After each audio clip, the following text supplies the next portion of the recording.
The Great Hall of the Galactic Council stretched before Ambassador Sarah Chen like a cathedral built for giants. Crystalline pillars rose from the polished floor, each one representing a member species of the Council. The ceiling disappeared into darkness above, and the air hummed with translation fields that turned every word into a language each delegate could understand. Sarah walked forward with steady steps, her small human delegation behind her. She carried a data tablet containing evidence, witness testimonies, and stellar navigation logs, everything they needed to prove what had really happened at the border colonies. The council members sat in a semicircle on platforms that floated at different heights. The Zinthari occupied the highest position, their silvery forms shimmering in the dim light. The Corvinax delegation perched on crystalline seats that matched their mineral-based biology. The Melos Collective's representative appeared as a cloud of luminescent particles contained within a force field. And there, sitting with an expression of barely concealed satisfaction, was Ambassador Threx of the Vrexian Confederation. At the center of it all sat Council Matriarch Selenor, a Zinthari who had held her position for over 300 years. Her face was ageless, her eyes ancient, and her voice carried the weight of millennia when she spoke. "The Council recognizes the human delegation," Selenor said, her tone formal and cold. "We have summoned you to resolve the unfortunate incident at the border territories between human space and the Vrexian Confederation." Sarah bowed slightly, the gesture of respect she had practiced. "Thank you, Matriarch. Humanity appreciates the Council's attention to this matter. We have brought extensive evidence that proves—" "Evidence will not be necessary," Selenor interrupted. Her words fell like stones into still water. "The Council has reviewed the basic facts. The Vrexian Confederation has filed a formal complaint regarding human aggression in disputed space. 3 Vrexian vessels were destroyed. The matter is clear." Sarah felt her jaw tighten, but she kept her voice level. "Matriarch, those vessels attacked our colony transports without provocation. Our evidence shows that the Vrexians entered clearly marked human territory and opened fire on civilian ships. We have sensor logs, communications records, and testimony from 14 different sources." Threx rose from his seat, his reptilian features arranged in what might have been a smile. "The humans lie as expected from such a young species. Those territories have been Vrexian hunting grounds for 2 centuries. The human colonists were the invaders." "That's not true," Sarah said firmly. She activated her tablet, and holographic displays appeared in the air before the Council. Star charts, navigation data, and communication logs filled the space. These records show that human colony ships filed proper territorial claims 18 months before the first Vrexian vessel appeared in the system.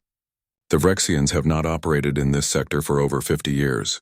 Their historical claim is outdated and superseded by— "Enough!" Selenor's voice cut through the presentation like a blade. The holographic displays flickered and died, shut down by the Matriarch's override command. "The Council is not interested in your data compilations. We are interested in peace." Sarah stared at the Matriarch, disbelief warring with anger in her chest. Peace built on lies is not peace at all.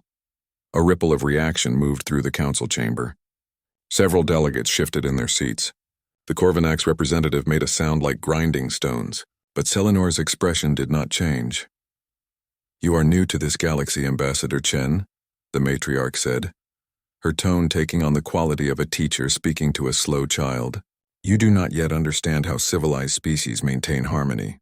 We do not count individual incidents. We do not measure blame in precise units. We look at the larger picture and we make adjustments that serve the greater good."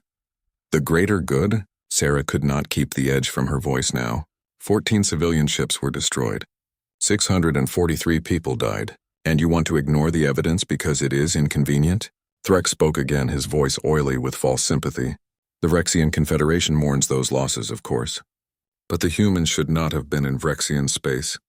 To prevent further tragedy, we propose that humanity withdraw from the 3 contested systems.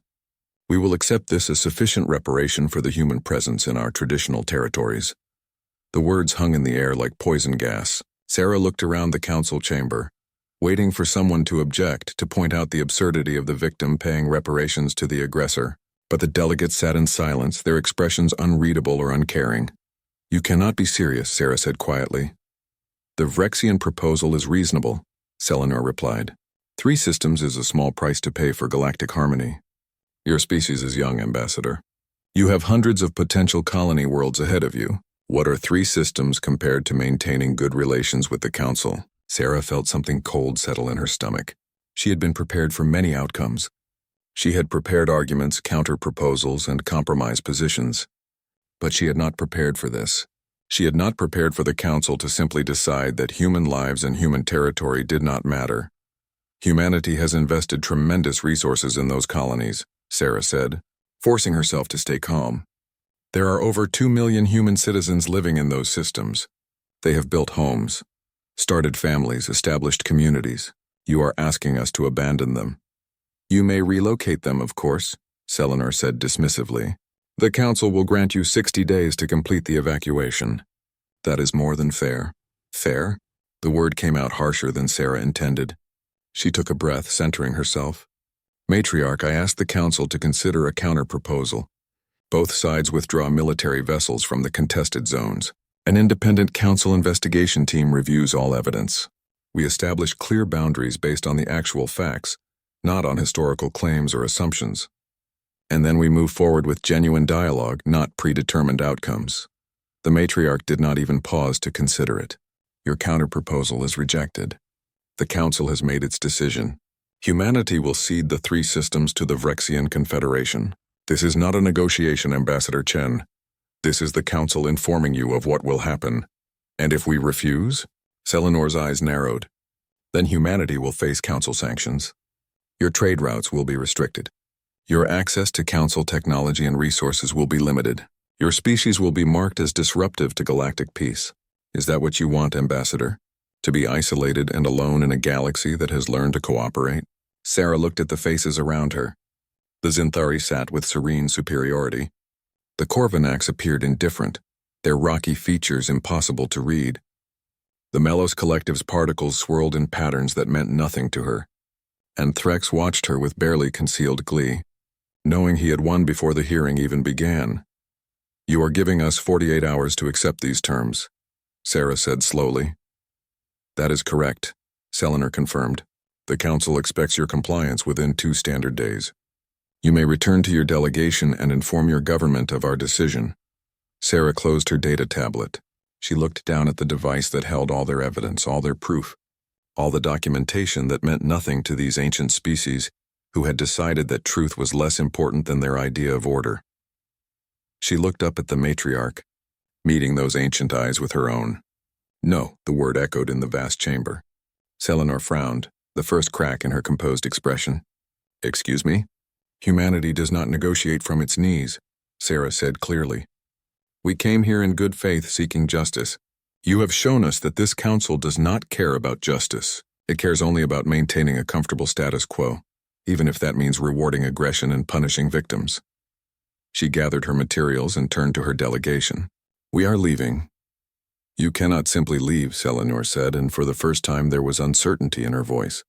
The hearing is not concluded. Sarah looked back over her shoulder. Yes, it is. You made your decision before we arrived. You wasted our time with the pretense of fairness. Humanity will not participate in this theater anymore.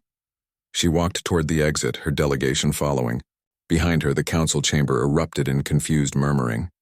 In 10,000 years of Council history, no species had ever simply walked away from negotiations. Sarah did not look back as the doors closed behind her. The message had been delivered, though not in words the Council expected. Humanity had learned an important lesson today. And the galaxy was about to learn one too. Council Matriarch Selenor sat in her private chamber, reviewing the diplomatic reports with growing confusion. 3 days had passed since the human delegation walked out. 3 days and not a single word from Earth or any human colony.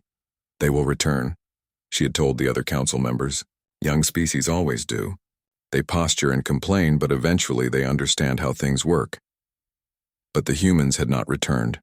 Ambassador Threx of the Vrexian Confederation lounged in the visitor's chair across from her desk. Perhaps they are simply slow to accept reality. Their worlds are far from the Council sphere. Communication delays, perhaps? There are no delays, Selenor replied, tapping through another report. Our messages are being received. They are simply not being answered. Every diplomatic channel to human space showed the same thing. Messages delivered, confirmation of receipt, but no response. Human ambassadors on Council worlds had quietly packed their belongings and departed on the next available transports. The embassy buildings stood empty, their doors locked, their systems powered down. "It does not matter," Threx said, standing and stretching his long limbs. "The deadline has passed." They refused to comply. "Now we may take what is rightfully ours." Selenor nodded slowly. "The Council will not interfere with Vrexian recovery of the disputed territories. You may proceed." Threx left with a satisfied expression. Selenor returned to her reports, but a small whisper of doubt had begun to grow in her mind. Something about the human silence felt wrong. In her 3 centuries as matriarch, she had seen many species push back against Council decisions. They always made noise. They always complained, threatened, or pleaded. Silence was new. The Vrexian military moved into the disputed systems 2 days later. Their fleet was impressive, over 100 warships ranging from light cruisers to massive dreadnoughts. The Vrexians had not fought a real war in generations, but their ships were well maintained and their crews confident. The first human colony they approached was New Vancouver, a settlement of nearly 500,000 people on a temperate world. The Vrexian fleet commander sent the standard message: "Evacuate immediately. This territory now belongs to the Vrexian Confederation by order of the Galactic Council." The response came quickly: "Negative. This is sovereign human territory. You are in violation of interstellar law. Withdraw immediately." The fleet commander smiled. He had expected defiance. It would make the eventual human surrender more satisfying. "You have 1 hour to begin evacuation, or we will open fire on orbital facilities." 58 minutes later, the human response arrived. It was not a message. 32 human warships dropped out of faster-than-light travel in perfect formation around the Vrexian fleet. They had been hiding in the outer system, using the local star's radiation to mask their presence. The Vrexian sensors had never detected them. The human fleet did not send warnings. They did not make demands. They simply opened fire. The battle lasted 14 minutes. When it was over, 73 Vrexian ships were destroyed or disabled. The remaining vessels fled in disorder, many of them damaged and barely spaceworthy. The human fleet had lost 2 ships, both due to unfortunate positioning, when a Vrexian dreadnought exploded. The human fleet commander sent a single message to the retreating Vrexians: "Do not return." News of the battle reached the Council within hours. Selenor called an emergency session and the delegates gathered in shock and confusion. "This is an outrage," Threx hissed, his scales flushing dark with rage. "The humans have committed an act of war against a Council-sanctioned operation. They must be punished." The Corvinac's representative rumbled like an avalanche. "The humans defeated a Vrexian fleet decisively. Perhaps the Vrexians are not as strong as they claimed." "It does not matter who is stronger," Selenor said sharply. "What matters is that the humans are defying Council authority. We cannot allow this to continue." She sent another message to Earth, this one more forceful. "The Galactic Council demands immediate communication regarding hostile action against Vrexian vessels. Respond within 24 hours or face severe consequences." The message was received. The confirmation came back, but no response followed. More reports began filtering in over the following weeks.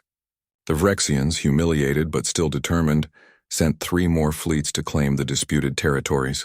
All 3 met the same fate. The humans seemed to know exactly where the Vrexian ships would arrive and exactly how to counter their tactics. Vrexian casualties mounted into the thousands. But the truly disturbing news came from other sources. Human merchants continued to trade with non-Council species as if nothing had happened. Human passenger ships moved freely through neutral space. Human colony ships continued their expansion into unclaimed territories. The humans had not isolated themselves. They had simply stopped talking to the Council. "They are ignoring us," the Melos collective representative observed, its particles swirling in agitated patterns, "as if we are irrelevant." Selenor found herself reviewing human history files late into the night cycle. She had looked at these files before, of course, when humanity first achieved faster-than-light travel and made contact with Council species. But she had only skimmed them, noting the basics. A young species from a single world, newly unified, eager to join the galactic community. Now she read deeper. She read about the wars humans had fought among themselves, thousands of them over their recorded history, Wars over territory, resources, ideology, and religion. Wars that had killed millions, sometimes tens of millions. Wars fought with weapons that ranged from simple tools to sophisticated technology that could destroy entire cities in seconds. The last major, human conflict had ended only 150 years before they achieved faster-than-light capability. A global war that had killed over 70 million people and left their homeworld scarred. The humans had looked at the devastation they had caused themselves and decided collectively to stop. They had built a unified government. They had channeled their competitive nature into peaceful pursuits. They had reached for the stars not as warriors but as explorers. And when they met other species, they had chosen diplomacy. Selenor had assumed this meant humans were naturally peaceful, perhaps even weak. A species that had barely stopped fighting itself, now trying to play at galactic politics. She had been wrong. The humans were not peaceful because they could not fight. They were peaceful because they had learned the true cost of war and chosen a different path. But the capacity for war had not vanished. It had simply been set aside like a tool placed carefully on a shelf, ready to be picked up again if needed. More reports arrived daily. The Vrexian Confederation was in chaos. Their military had lost over 300 ships in less than 2 months. Their economy was straining under the cost of replacing vessels and caring for wounded soldiers. Public opinion on Vrexian worlds was turning against the war. Some were calling for Ambassador Threx to be removed from his position. Meanwhile, human space was busier than ever. Intelligence reports showed massive construction projects in human shipyards, dozens of new vessels being built every week, orbital defense platforms appearing around every human colony, supply depots hidden in asteroid fields and empty systems, and then the truly worrying reports began to arrive. Other species were talking to the humans, species that had never been part of the Council or had left it generations ago. The Tekran Assembly, the Horvath clans, the Independent Merchants League, all of them were signing trade agreements with humanity. Some were discussing mutual defense pacts.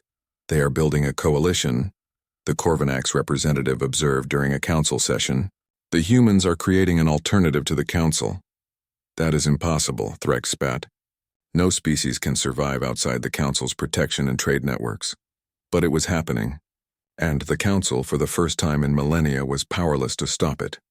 Selenor sent another message to Earth, and another, and another. All of them received, none of them answered.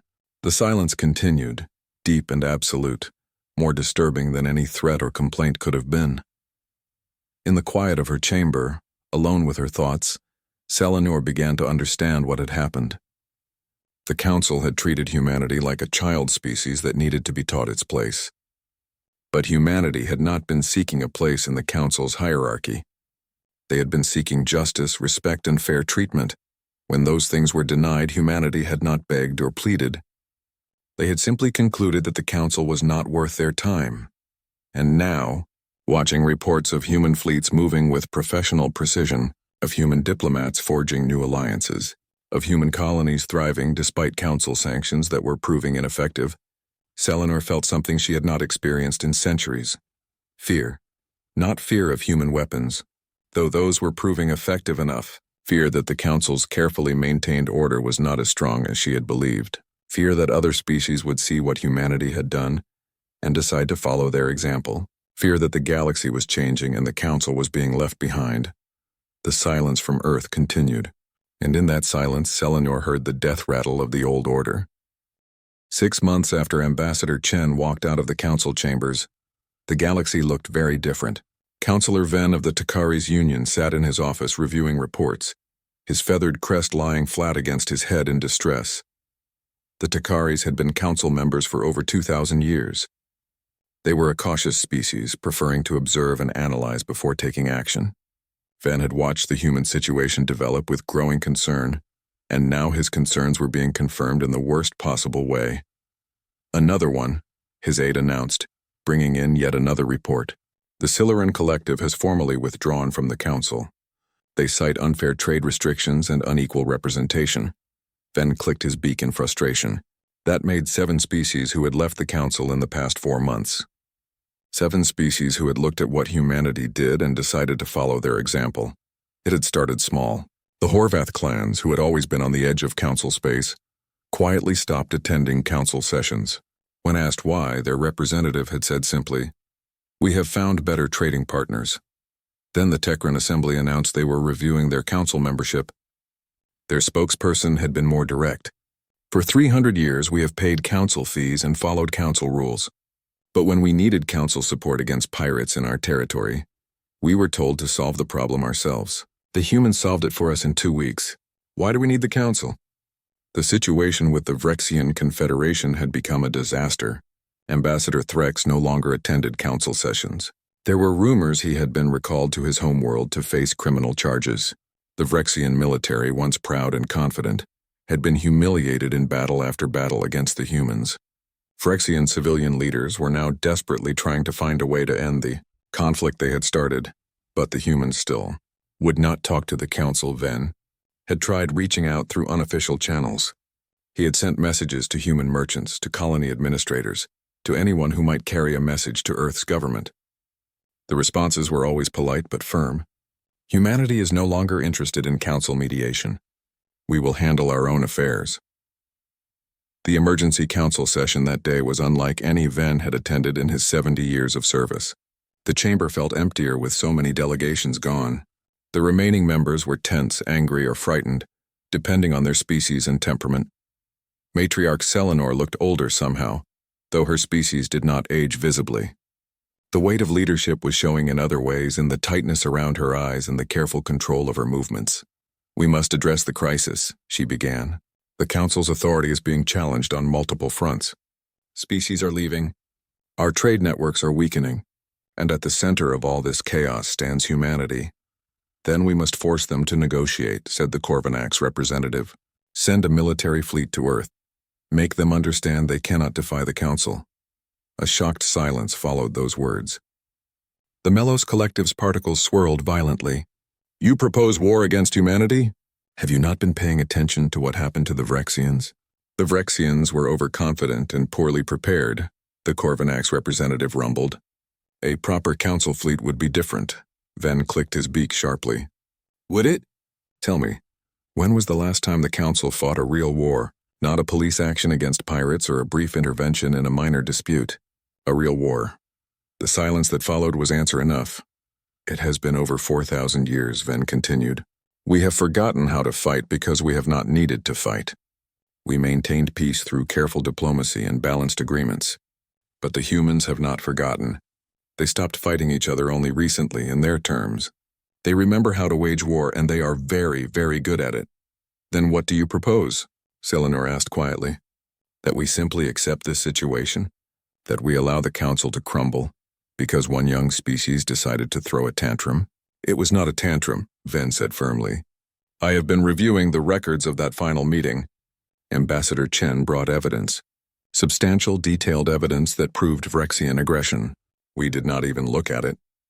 "We decided the outcome before the hearing began." "We decided what was best for galactic peace," Selenor replied. "No, we decided what was most convenient for us." Ven stood, his wings partially extending in agitation. "We have grown comfortable, Matriarch. We have forgotten that peace must be built on justice, not simply imposed by those with the most power." Another delegate spoke up, one of the younger members. "I have been studying human culture. There is a phrase they use, peace through strength. It means they prepare for war so thoroughly that no one dares attack them, and if attacked, they respond with overwhelming force." "Barbaric," someone muttered. "Perhaps," the young delegate continued, "but also effective. The humans did not want war with the Vrexians. But when war came, they won decisively, and now no one wants to fight them." Selenor tapped her fingers on her desk console. "What troubles me most is not their military capability. It is their silence. They have cut us off completely. We have no influence over them anymore." "Because we squandered the influence we had," Ven said bluntly. "They came to us seeking justice, and we offered them humiliation. They asked for fair treatment, and we told them to learn their place. Why would they ever trust the Council again?" A junior counselor who rarely spoke raised his hand hesitantly. When recognized, he projected a holographic display into the center of the chamber. It showed human historical records, military analyses, and cultural data. "I have been researching humanity extensively," the young counselor said, his voice nervous but determined. They are not like other species we have encountered. Most spacefaring species develop technology slowly, peacefully. They unify their homeworlds gradually and reach for the stars as peaceful explorers. He changed the display to show Earth's history, images of ancient wars, medieval conflicts, industrial warfare, and finally global conflicts that scarred their entire planet. Humans fought thousands of wars among themselves. They developed weapons capable of destroying their own world multiple times over. They had the ability to make their planet uninhabitable, and they nearly used it. Their last major war killed over 70 million of their own people. The council chamber was silent, delegates staring at the horrific images. But here is what makes them truly dangerous, the young counselor continued. They learned from it. They looked at the destruction they had caused and made a collective choice to change. They built a unified world government. They eliminated most of their weapons of mass destruction. They turned their competitive drive toward peaceful purposes. They became the species that reached out to us seeking friendship and cooperation. He changed the display again, showing recent images of human fleets in battle against the Vrexians. We mistook their choice for weakness. We thought because they preferred peace they had forgotten how to fight. But humans do not forget. They have institutional memory of warfare that spans thousands of years. Every tactical manual, every strategic doctrine, every lesson learned from every battle they ever fought, all of it recorded and studied and remembered. What are you saying? Selenor asked, though Ven thought she already knew the answer. I am saying we made a catastrophic error, the young counselor replied. We treated humanity like a weak species that needed to be managed and controlled. But humanity is not weak. They are restrained. There is a difference. A weak species cannot fight. A restrained species chooses not to fight. But when that choice is taken away from them, he did not need to finish the sentence. Everyone in the chamber could see the results playing out across the galaxy. Ven clicked his beak thoughtfully. The question now is what we do about it. Can we repair the relationship? Should we even try? We must try, Selenor said, though she sounded uncertain for the first time in Ven's memory. A galaxy divided between council and non-council species will be unstable. Eventually, it could lead to conflict on a scale we have not seen in millennia. Then we need to offer something humans want, Ven said, and we know what they wanted originally: justice, fair treatment, respect. You are suggesting the council apologize? The Corvinac's representative sounded shocked. We have never apologized to anyone. Then perhaps it is time we learned, Ven replied. The debate continued for hours, but Ven could see the tide shifting. The council members were finally beginning to understand the depth of their mistake. They had thought humanity would bend to council authority because every other species eventually did, but humanity had proven different, not because they were better or stronger, but because they had walked a harder road than most species, and that road had taught them lessons the council had forgotten. As the session finally ended, Ven remained in his seat thinking about the future. The galaxy was changing. The old order was crumbling. And somewhere in human space, millions of people who had simply wanted to be treated fairly were building something new. Something that other species found preferable to the council's ancient, comfortable but ultimately unjust system. The galaxy would never be the same. And perhaps Ven thought that was not entirely a bad thing. 1 year after the walkout, Ambassador Sarah Chen stood at the observation window of Unity Station, watching ships come and go from the massive orbital facility. The station hung in neutral space between human territory and the various non-council worlds that had joined what everyone was now calling the Human Coalition. The name was not quite accurate. Humans did not lead the coalition in any official capacity. There was no supreme human authority dictating terms to other species. But humanity had been the first to walk away from the council, and that act of defiance had inspired others. The name stuck. Sarah's deputy, Marcus Webb, approached with a datapad. The latest numbers are in. 63 member species now. The Delani just signed the Mutual Defense Pact yesterday. Sarah nodded, her eyes still on the view outside. A Horvath cargo vessel was docking at one of the outer ports. Beyond it, a Tekron military ship moved through its patrol route. And further out, the familiar shape of a human cruiser kept watch over the station. 63 species, she repeated softly. A year ago, we were alone. A year ago, the council thought they could bully us into submission, Marcus replied. They learned otherwise. The Vrexian Confederation had collapsed 6 months ago. not from human military action, though that had certainly contributed. The final blow had come from within. Vrexian civilians, tired of a war their leaders had started and could not win, had risen up in protest. The government had fragmented. The Confederation now existed as 7 separate political entities, none of them speaking to each other, all of them desperately trying to rebuild. Ambassador Threx had been convicted of criminal negligence and stripped of all rank. His fate was not something Sarah took pleasure in, but she could not deny a sense of justice being served. The Council had tried to intervene in the Vrexian collapse, offering mediation and support. But the various Vrexian factions had turned to human negotiators instead. Humanity had defeated them in battle, but when the fighting stopped, human diplomats had offered fair trade agreements and reconstruction assistance without demanding tribute or submission. The Council must be terrified, Marcus observed. They should be, Sarah replied. They maintained control through a combination of inertia and the belief that there was no alternative. We showed there is an alternative. Her communicator chimed. Sarah glanced at it and felt her eyebrows rise. It's from Counselor Venn he wants to meet. Unofficial capacity. Could be a trap, Marcus warned. I do not think so. Venn was one of the few council members who seemed troubled by how they handled our case, and he has been quietly critical of the council's response to the current situation. 2 days later, Sarah met Venn in a small restaurant on Unity Station. The Takari's counselor looked tired, his feathers slightly ruffled, his movements lacking their usual precision. Thank you for meeting with me, Venn said, settling into a chair designed for his species. I am curious why you wanted to meet, Sarah replied honestly. The council has shown no interest in talking to us for a year. The council is paralyzed, Venn said bluntly. We have lost 11 member species now. Our trade routes are compromised. Our authority is questioned daily, and at every meeting we argue about whose fault it is instead of addressing the actual problems. He paused to sip from a container of water. But some of us understand what happened. We understand that the council made a terrible mistake, not just with humanity but with the entire system we built. Sarah listened carefully. What kind of mistake? We built peace on convenience instead of justice, Venn said. When disputes arose, we did not investigate carefully or judge fairly.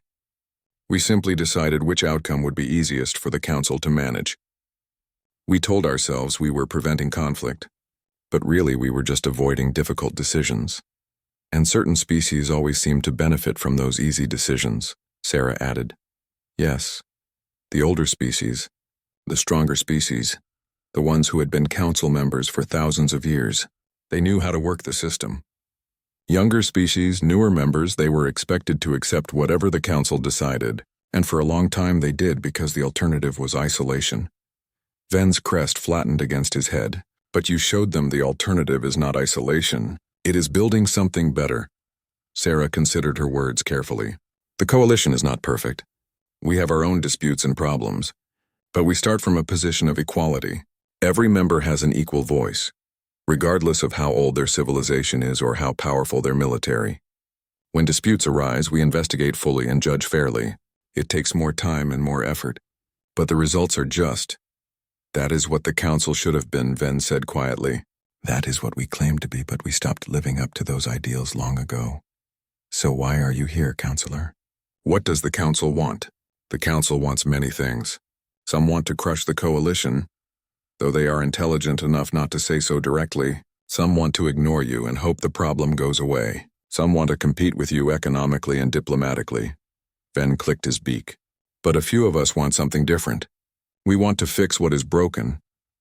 That would require admitting something is broken, Sarah pointed out. Yes, it would. Venn met her eyes directly.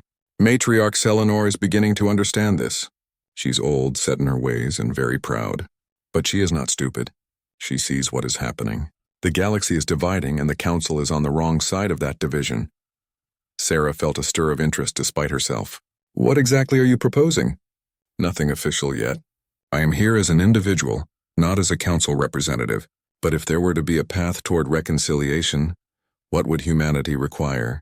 Sarah had thought about this question many times over the past year. 3 things. First, meaningful reform of the council structure, equal representation for all species, transparent decision-making processes, Actual investigation and fair judgment in disputes. Ven nodded. Those are significant changes, but they are possible. What else? Second, acknowledgement of past mistakes. Not just regarding humanity, but all the species who were treated unfairly. The Council must admit it was wrong and take steps to make things right. That will be difficult for some members to accept, but I believe it can be achieved. And the third thing? Sarah's voice hardened slightly.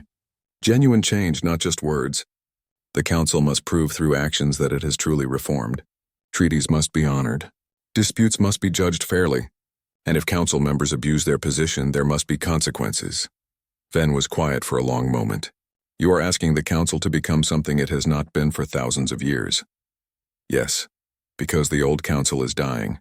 You know it, I know it, and deep down, even Matriarch Selenor knows it.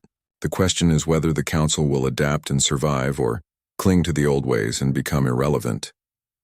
There is another possibility, Ven said carefully. Open conflict between Council space and Coalition space. If the galaxy truly divides into two camps, eventually there will be war. We do not want war, Sarah said firmly. Humanity has fought enough wars. We know what they cost. But we will not return to a system that treats us as lesser beings. We will not allow our people to be sacrificed for someone else's idea of convenience. I believe you, Ven said, and I will carry your words back to those Council members who are willing to listen.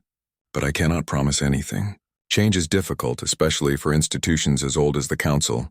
I understand. But Councillor Ven, I want you to understand something too. The Coalition is growing stronger every day. More species are joining. Our trade networks are expanding. Our military capabilities are increasing. If the Council waits too long to reform, it may find that reform is no longer enough. It may find that the galaxy has moved on without it. Ven stood preparing to leave. That is what I fear most. Not war, not economic collapse, but irrelevance. The thought that the Council, which has maintained galactic peace for 10,000 years, might simply become obsolete. Then I hope the Council chooses wisely, Sarah said. After Ven left, Sarah returned to the observation window. More ships were arriving. More species joining together in a system built on fairness rather than hierarchy. It was messy and complicated, but it was working. The old galaxy was dying. A new one was being born. And humanity, the young species that everyone had underestimated, stood at the center of that transformation, not because humans were perfect or superior, but because they had been willing to walk away from injustice. They had been willing to stand alone if necessary. And in doing so, they had shown others that standing up for what was right was possible. The galaxy would never be the same. Sarah watched the ships and wondered what tomorrow would bring. Change was coming one way or another. She just hoped it would come peacefully.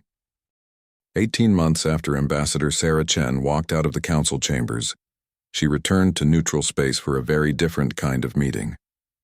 Unity Station had been chosen as the location, a symbolic choice that emphasized the meeting would happen on equal ground, not in Council territory. Sarah walked through the station corridors with her delegation behind her. She had chosen her team carefully. Military advisors who understood both strategy and restraint, economic experts who knew the value of fair trade, and Marcus Webb, who had been with her since the beginning. Nervous? Marcus asked quietly. Always, Sarah admitted. But this time it is different. This time they asked for the meeting. They accepted our terms for the location and format. That is progress. The conference room was large but not ostentatious. A simple round table had been set up in the center, with seats arranged so that no one position appeared more important than another.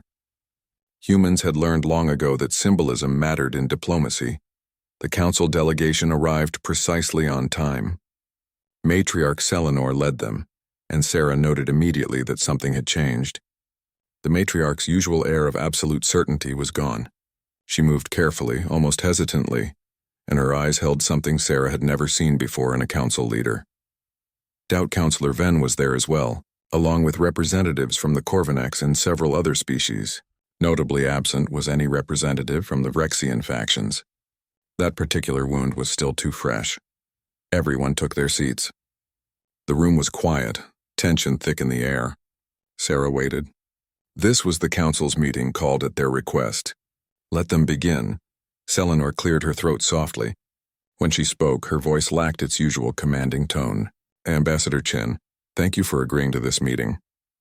The coalition is always willing to engage in good faith dialogue, Sarah replied carefully. As we were 18 months ago.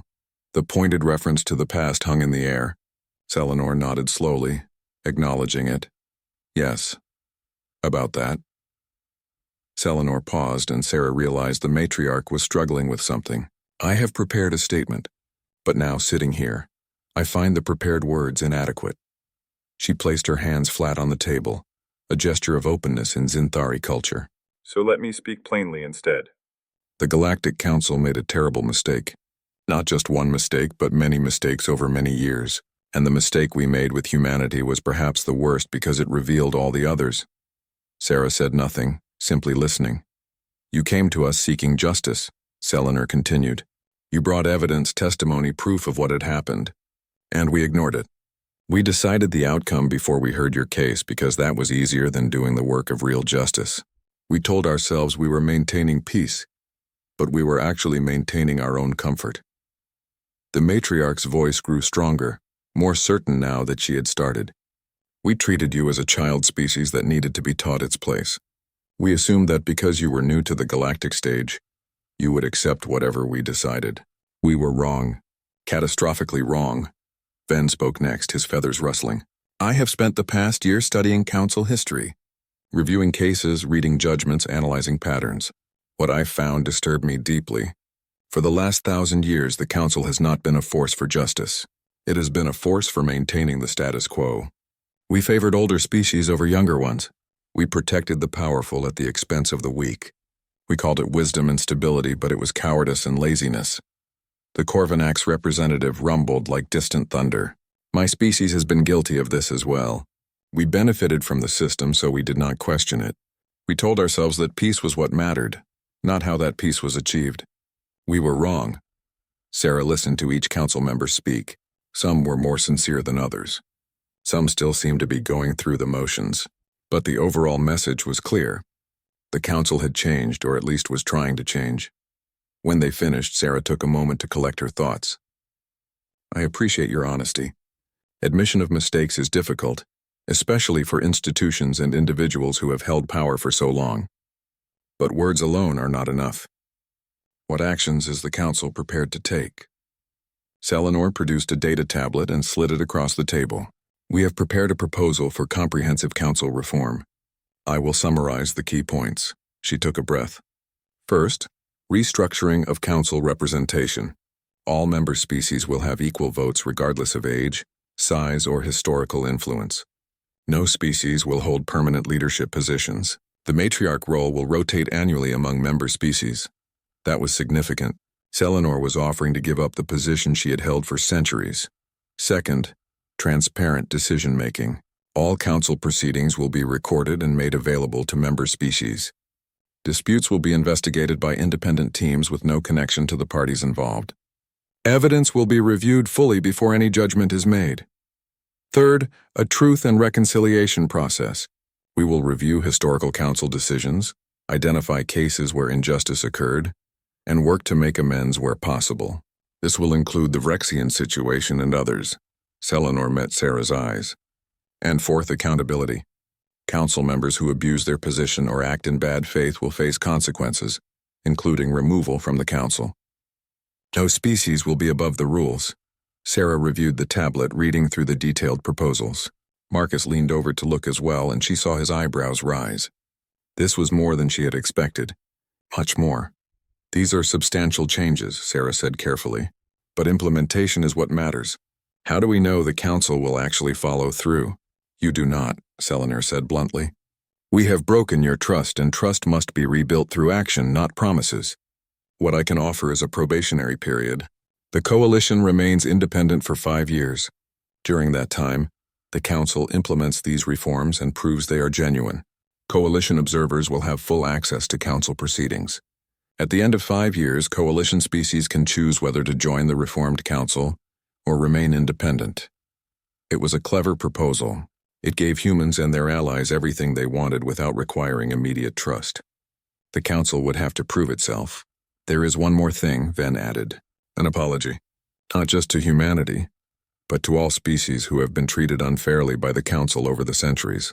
It needs to be public, formal, and sincere. Selenor nodded. I am prepared to make that apology now if you will accept it. Sarah glanced at her delegation. Marcus gave a small nod. The military advisors looked satisfied. The economic experts seemed cautiously optimistic. Very well, Sarah said. We are listening. Selenor stood and the other council members stood with her. It was a formal gesture, one that carried great weight in council culture. She spoke clearly, her voice carrying through the room and being recorded for history. On behalf of the Galactic Council, I formally apologize to humanity and all species we have wronged. We apologize for our arrogance, for treating newer species as inferior, for prioritizing convenience over justice, and for maintaining a system that benefited the powerful at the expense of the weak. We acknowledge these failures completely and without reservation. She paused and then did something Sarah had never seen a council matriarch do. Selenor bowed deeply, a gesture of submission and respect in her culture. We ask for the opportunity to prove we have learned from our mistakes. We ask for time to demonstrate through actions that the council can be what it always should have been, a force for genuine justice and equality in the galaxy. The room was silent for a long moment. Sarah felt the weight of history pressing down.